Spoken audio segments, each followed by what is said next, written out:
ada kegiatan bonsai di Bupati Jawa Tengah bersama Bapak Yayah Hidayat atau Bapak Ujang dari Jawa Barat ya. Ini disebutkan kita akan mengikuti Pak Yayah Hidayat atau Pak Ujang untuk mengulas untuk memberi edukasi bonsai di Bupati Jawa Tengah. Ya. Jadi kami ulangi, ini teman-teman hampir di seluruh Indonesia sudah paham tentang bonsai yang lima gaya dasar itu, ya.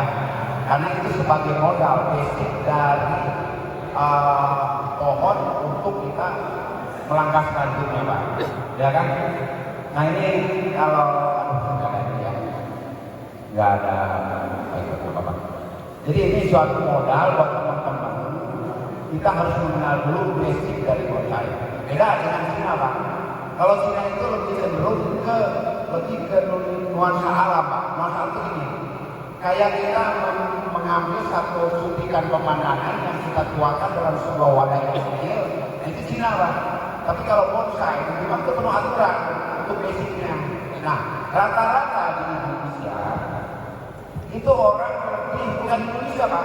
Sampai kemarin saya di Indonesia masih tetap aja dia mempertahankan 5 gaya dasar itu basic. Yang itu lebih ke cenderung dogma. Yang misalkan pohon sokak apa tegak lebih tegak, tangan kanan harus besar, tangan kiri duanya kecil terus berurutan. Kemudian saya bertanya, kok bisa begitu ya? Kenapa harus sekali besar, cabang pertama? Nah, itu kan sebagai dasar. Kalau cabang pertama yang pulang dulu pasti lebih besar kan? Nah, dengan perkembangan sekarang teman-teman di Indonesia walaupun dunia itu sudah berbeda. Tapi jejak dari pohon tersebut itu tidak akan hilang. Contoh kemarin di India dengan tangan pertama itu lebih besar. Ini untuk pohon-pohon yang cuma di dasar satu kita kita bisa dengan pohon coklat aja. Ada pohon cabang pertama itu kecil Pak di bawah itu. Kemudian cabang pertama itu lebih besar. Masih tetap ribut bahwa ini cabang pertama, betul. Cabang pertama itu tidak harus terlalu besar, tapi cabang utama itu harus besar. Ngerti nggak Pak? Ini, ya. Ya. Filosofi artinya ibu yang mempelajari basic atau mendasar tentang kehidupan, keberadaan, pengetahuan, dan nilai. Estetika, apa itu estetika? Estetika adalah arti dari suatu keindahan. Jadi, kalau kita sebagai pelaku seni, kalau paham dan mau mempelajari dan mau mempraktekkan filosofi dalam estetika bonsai, ini sudah mencakup secara keseluruhan. Ini luar biasa. Nah, tentu sebelum kita berkarya, tentu kita harus mempelajari ilmunya dulu. Karena konsep yang berdasar tadi sudah diutarakan oleh Pak ya, dengan sejarahnya, dengan genre gaya yang berdasar tadi, itu salah satu keilmuan untuk patut dipahami dan itu wajib. Nah, filosofi dan estetika ini nggak bisa dipisahkan. Jadi satu kesatuan. Jadi dalam artian memang endingnya di sini itu nggak ada salah dan benar. Tapi konsep itu harus benar. Bapak mendesain Bob, yaitu awalnya harus benar. Biar akhir daripada karya seni bisa dipertanggungjawabkan. Itu awal. Tapi ending karya memang nggak ada salah dan benar. Itu tapi konsep awal harus benar. Biar akhir karya dari pelaku seni atau seniman atau trainer itu bisa dipertanggungjawabkan. Jadi bisa berargumentasi karyanya ini sebab dan akibat kenapa tentu bisa diutarakan dan bisa berdialog. Nah, itu hanya serpihan dari saya. Assalamualaikum warahmatullahi wabarakatuh. bagaimana sih cara memilih pohon congkak tegak lurus yang bagus, yang baik. Yang jelas, bagian bawah harus besar, makin ke atas makin kecil. Kita berasumsi bahwa kita itu seolah-olah ini pohon besar. Begitu kita lihat di bawah sini, sudut pandang kita makin jauh itu makin kecil, ada perspektif. Sama halnya dengan pohon, kita membuat pohon rumping yang lebih mudah kita cerna. Kenapa kalau pohon rumping itu depannya harus besar, makin ke belakang makin kecil? Itulah ada yang dibilang perspektif. Dulu ada lagi kalau kita belajar SD ada gambar titik, garis, garis lagi yang listrik menuju makin kecil. Itu sebetulnya itu belajar estetika kan? Ya kan dari kecil itu kan titik, garis, kemudian dari yang listrik kabel gitu kan. Makin kesannya makin jauh ya makin kecil. Nah dalam proses apa? Kita mengasumsikan kalau kita berdiri pohon yang besar, pandangan kita makin ke atas makin kecil, makanya bagian bawah kecil makin ke atas makin kecil. Begitupun cabang makin jauh makin ada pengecilan. Perlu nggak dalam semua pohon yang kayak gini tahapan? Perlu nggak? Perlu ya. Nanti banyak yang teman-teman kadang-kadang mengalami tahapan. Semua pohon harus dipakai tahapan. Itu lebih baik. Apalagi pohon programan. Ya kan? Kita belajar bonsai itu pertama, kalau budaya itu kan gini.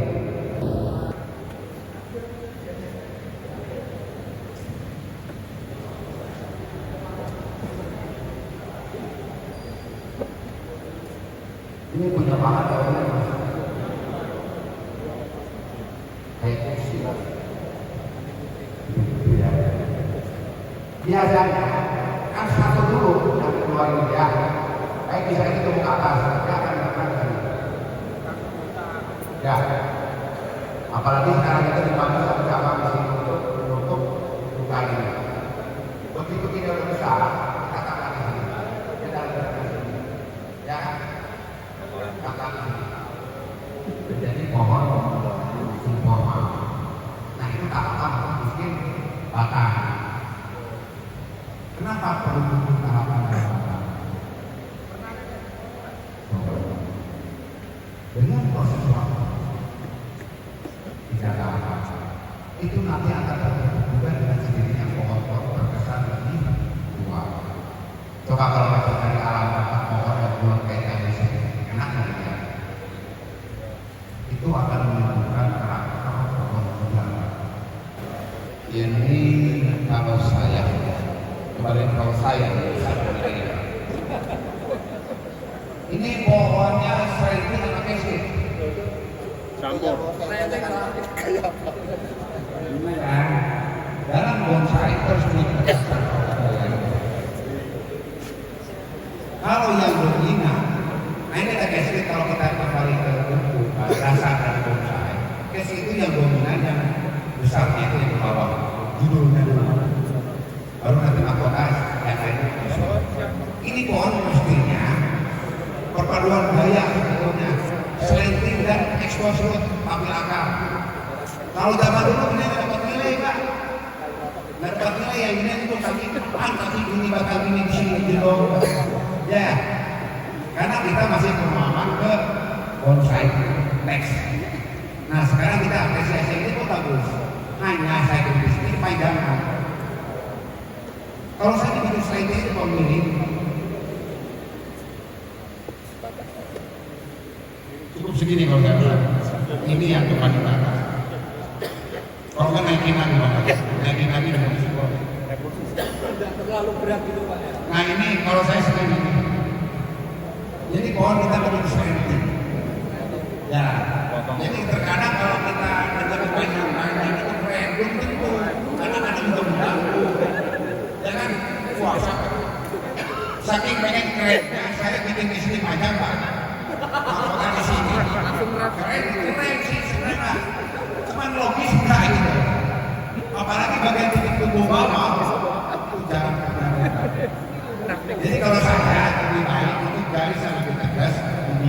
pohon, saya di pohon juga saya di sana. Nih, misalkan musik ini enak nih. Oh segitu ya Pak ya? Ini naikin sini. Ya. Kalau mau dengan posisi gini boleh Pak, bikin variasi. Boleh nggak saya? Asal kan gampang. Saya tarik batang ini, saya main sini. Ini nanti dianggap dijadikan cabang lagi dari batang, dibikin lagi satu mahkota di sini. Kenapa? Mahkota ini lari ke sana maksudnya. Dia kembali ke arah sana. Lebih baik idealnya tetap ke arah sini, jangan memaksakan Pak. Karena dalam pelajaran fisik itu mengolah rasa sebetulnya. Jadi kenapa buat impor harus kembali ke basic tengah gitu? Terus merasa. Jadi pohon ini tuh kesannya dia berat, betul-betul berat, bergoyok berimbang. Kalau kayak gini dia lari ke sana, sekalian aja kita lari ke sana.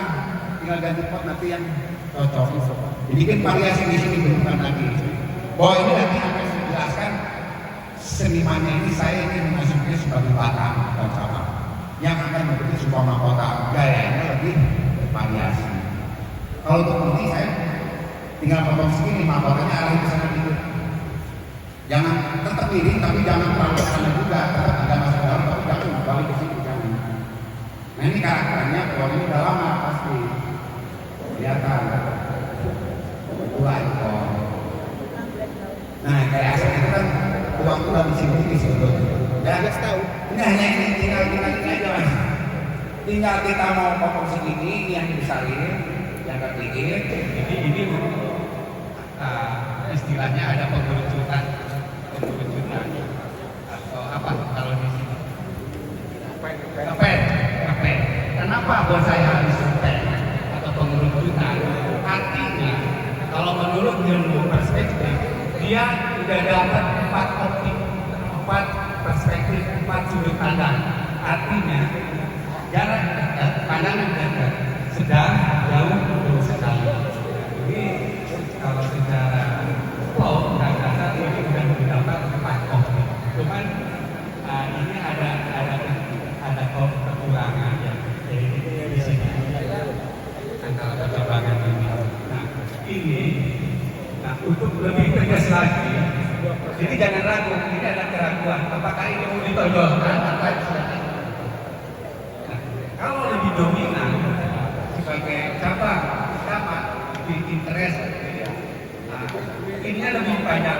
Terus kita bisa inovasi, bikinlah rumah kota. Jadi lebih jelas. Ini ada ruang kosong.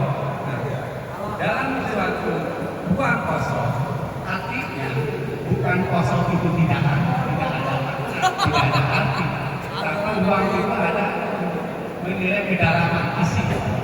Dengan catatan, baik ruang kosong kanan atau kiri, nah ini diisi oleh di belakang. Nah di sini untuk background difungsikan. Jadi pandangan dekat jauh sekali nanti dapat dari sini. Wilayah ini. Jadi ini masukan, ini lebih dipanjangkan, di sini bikinlah submahkota. Terus ini ada keraguan, silakan. Tapi ini saran, apakah ini yang dipakai atau yang ini? Ini saya mungkin ada masukan di kantor. Iya. Kalau lihat dari keseluruhan sebetulnya ada variasi bentuknya. Variasi bentuk ini siluet itu dari suara. Dia tidak membuat seperti simetris, ya gradasi. Itu salah satu poin juga. Karena bentuk yang tidak teratur siluet menunjukkan lebih kesannya lebih alami. Tidak simetris itu, tidak kayak dibentuk rapi. Ini ada siluet. Terus naik. Kenapa? Di sini ada tonjolan cabang yang besar. Logis. Kalau untuk ini, mungkin menyarankan saya dibuang. Ini dibuang, ini cabang. Karena nanti akan dibentuk batang. Sebetulnya batang ini nanti kan akan jadi batang dengan dalam mahkota. Nah ini diusahakan dipendekin, Pak. Tidak akan berat ukur ini nanti terlalu jauh mahkotanya di sini. Kalau ini dipendekin, cukup mahkota di sini, cahayanya lebih masuk, ini akan lebih sehat. Jadi ini jangan terlalu panjang, justru panjangnya nanti yang ini. sini. Misalkan ini dalam titik tumbuh ini 10 cm dan ini modal 15 cm nggak apa-apa. Ini asimetris. Nah, kenapa ini harus dibuang di sini? Dia punya ketegasan. Dia membentuk dulu ke belakang, keluar, ke depan lagi. Ujung dari cabang itu nanti di sini. Lidah cabang itu Pak, ujungnya itu. Di sini, ya. Lebih bagus. Kemudian, ini kan cabang besar di Pak Ayu. Tapi ini jangan terlalu panjang sih kalau lihat dari konteks ini. Ini yang panjang nggak apa-apa Pak. Yang ini tetap agak pendek. Dan ini cabangnya besar juga nih. Nah ini kenapa harus dibuang? Ini tekukan. Ada satu poin dalam bonsai. Tekukan kadang-kadang ditutup dengan cabang yang ada, mesti dibuang. Jadi tekukannya lebih kelihatan. Ya, jadi apalagi yang ini Pak. Di samping flow batang, kita juga membuat flow cabang. Jadi kalau kita potong sekali di sini langsung dikembangin, berarti nanti di sini akan terlalu rata. Ini dibikin dulu flow ke belakang, sana ke depan. Gerakannya mengikuti ini, flow batang cabang. Jadi cabang itu ada flow, batang cabang ranting itu ada flow kan. Jadi semua induknya dari sini ngikutin, tinggal cabang ranting ngikutin dengan flow batang. Makanya tadi kalau ngerjain pohon harus ngikutin pohon itu Pak. Jadi kalau kita jabarkan itu kita bikin batang dulu. Kalau program kan gitu, kita bikin batang, kemudian bikin cabang, nggak ada yang sekaligus. Kalau kok sekaligus jadi gampang, belum potong. Kayak satu-satu kan cicil, gitu. Ya. Kalau ini nih saya nggak perlu pakai kalau saya bilang. Kenapa? Kalau udah ini kurang tegas nanti gerakan ini. Ini kan mau dibikin batang, ini nggak usah pakai. Sementara buat pompa Pembesaran, nah ini ada tujuannya buat pompa pembesaran. Kenapa? Saat ini kalau untuk pembesaran sini ngelos di sini nggak mungkin. Biasanya dari ketek-ketek ini dikeluarin untuk pompa itu. Ngerti? Jadi yang ini nanti mau dibikin aksen. Nah ini ada satu yang juga Pak. Terkadang orang bikin bonsai itu dirapiin, ada yang nunggu dirapiin, kalau saya jangan. Selalu dibiasakan untuk kehidupan. Tujuannya apa? Untuk proses kehidupan. Terkadang saat ini banyak dimati, dimati. Ini jalurnya akan lemah. Biar ini tidak hidup jadi jangan sampai habisin Pak. Biarin dipotong, gitu. Itu menjaga jalur. Kan? Cukup. Ya. Oke. Ganti. Jadi tadi blok timur sekarang blok lagi Pak Nardi. Apa ya blok M? Ya. Sebelum masuk basket. ya Pak. Ini bagus. Gimana?